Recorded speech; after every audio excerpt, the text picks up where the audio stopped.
Hello everyone, আসসালামু আলাইকুম। Welcome back to my channel. আজকে আমি বেগুন, শিম, আলু, টমেটো দিয়ে মাছের ঝোল তরকারি করে দেখাবো। খুব অল্প মশলা দিয়ে তৈরি করে নিব। এই রেসিপি খেতে অনেক মজার, যে কেউ খুব সহজে রান্নাটা করে নিতে পারবেন। কয়েকটা নাইলোটিকা মাছের পিস নিলাম। মাছের উপর কুটে রাখা তরকারি দিয়ে হাফ চা চামচ হলুদ গুঁড়া, 1 টেবিল চামচ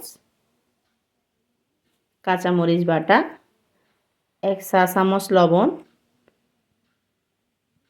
সামান্য পানি দিয়ে রেডি করে রাখলাম। প্যানে পরিমাণ মতো তেল দিয়ে পেঁয়াজ কুচিগুলো ভেজে নিলাম। কিছুটা পেঁয়াজ পাতা দিলাম। এবার রেডি করে রাখা মাছ তরকারি মশলা দিয়ে সব একসাথে মেখে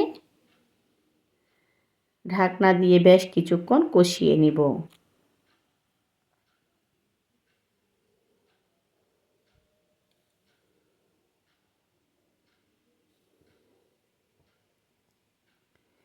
কষানো হয়ে এলে ঢাকনা সরিয়ে ফ্রাই প্যানের হাতল ধরে নেড়ে দিব।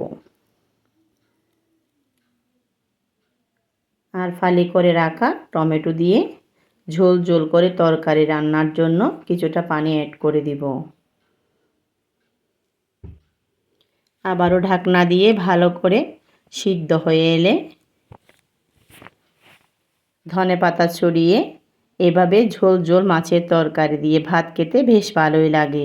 এই রেসিপি যদি আপনাদের ভালো লেগে থাকে, পেজে লাইক কমেন্ট দিয়ে চ্যানেলটি সাবস্ক্রাইব করে বেল আইকনটি ক্লিক করে দেবেন। সবাই ভালো থাকবেন, সুস্থ থাকবেন। আল্লাহ হাফেজ।